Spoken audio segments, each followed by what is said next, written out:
Well, yes, doing lunch at Chianti Cafe in the heart of Old Strathcona with a very good friend of mine, actually an Edmonton icon, folks, in the music industry, Doin Reimer. Doin, thanks for doing lunch. How are you doing anyway? Good, good. Well, let me give you a little history on Doin. Of course, for many, many years at the Space and Science Center, he did a lot of the soundtracks for the science shows, and of course released a lot of his own material, electronic stuff, which I'm really a big fan of. And of course, then you got into like doing television and film scores, that sort of thing. So basically, catch us up to date now. Where is Doin Reimer in 2012?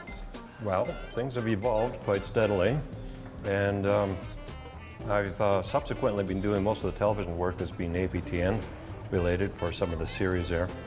And quite a number of small projects, smaller productions, and a lot of stuff is going online now. So, you know, the industry has been shifting that way. So I've been spending a lot more time, my production time anyway, on online projects. I think a lot of people have that dream. I mean, people all the time want to be visual artists, want to be musicians, want to be actors. But I have met a lot of people who think, I want to do soundtracks. I want to do music for television and videos and movies. And really, it's a kind of a unique career. But how does it actually work for you? Let's say if it is a television show or whether it's a video, how does that actually work? Like, do they give you free rein? Do they give you an idea of what kind of sound they want? Do they show you the video? How does it all work for you?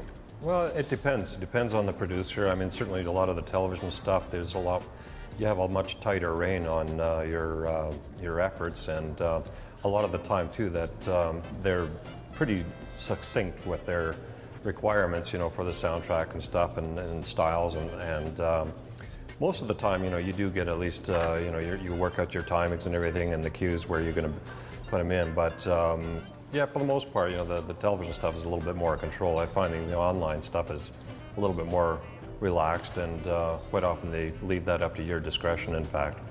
Now, I would think technology has really changed a lot of things. I remember when we met years ago, of course, you know, the synthesizer was big, and the way you store stuff was also big. It allows you to have almost a one-man studio. I would say electronics is key to what you do. Would you say that's true?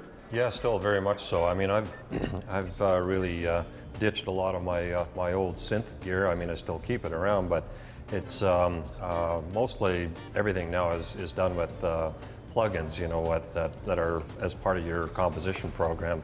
And so, you know, most of my investment has gone into that, and a lot of that's extremely powerful. And of course, now with the advent of much more capable computers and stuff, it you know, makes the job a lot easier. You can use a lot more at a time. So I don't really rely on the old synth modules or anything anymore.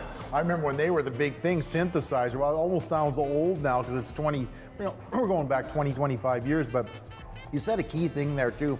And I've often wondered whether we're ever going to get to that stage when a computer can actually do it all. You could just punch into a computer, say, I want this kind of sound, and the computer can spit it out. But is there always going to be a human element to this? Oh, absolutely, yeah. No, I mean, you know, especially a lot of the orchestral stuff I work on now, I still find, you know, there's a great deal of massaging that you have to do, a lot of editing.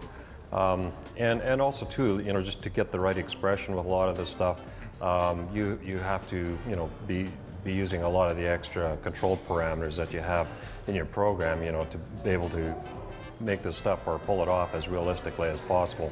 Yeah. So it's, you know, it's the same old performance aspect, you know, where you're playing all this stuff in, but after the fact, you want this as realistic as sounding as possible. And so there's a lot of, you know, extra, you know, editing features that you do have to utilize in order to, you know, pull this off. Yeah, I was thinking too, just how much has the internet really changed things for you? I mean, just being able to work, let's say, on a project in New York or Los Angeles or Vancouver, without the internet, it must be so much easier now to be able to just, you know, package up stuff electronically and send it and get feedback right away. It probably speeds the process up. Yeah, absolutely. I mean, you know, I have clients all over the place, and so in a lot of cases too, yeah, you know, I'll just send them the audio files, and they'll, you know, initially you send most of the stuff off as MP3s, or you send out the actual what they call QuickTime movie itself, where you've already married the soundtrack to the picture, and then you know, if they sign off on it, then you just send out the final track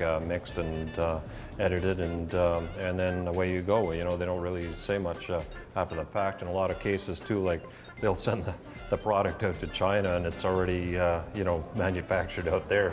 Fantastic. Just on a final note too, though, I mean, when we did meet, you did a lot of soundtracks, and back then it was synthesized and recorded, but you also did acoustic stuff too. I know you play piano and you compose your own music as a recreational thing, or something for the public to listen to. Is that something you still do? Are you still interested in performing and producing music that people would just listen to, that it wasn't a soundtrack?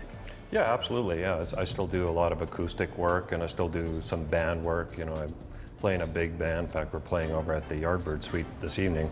But yeah, you know, it's something you still try to you know, incorporate a lot of those elements. I still even do, in fact, some you know, larger, like big band style music, and some of that too with some of the orchestral, especially the Hollywood orchestral soundtrack stuff. I mean, there's a lot of elements in there that, you know, I tend to, you know, I listen to a lot of what these, you know, the guys in Hollywood do, and try to emulate a lot of that, you know, in terms of the stylistically, and it's a lot of big band elements really that go into that too. Fantastic. Well, I heard a saying, there's only a few good jobs. I think Donovan Reimer has one, and the amazing part is, based right here in Edmonton, working all over the world. Donovan, thanks for doing lunch. Cheers, Brad. We'll see you next time.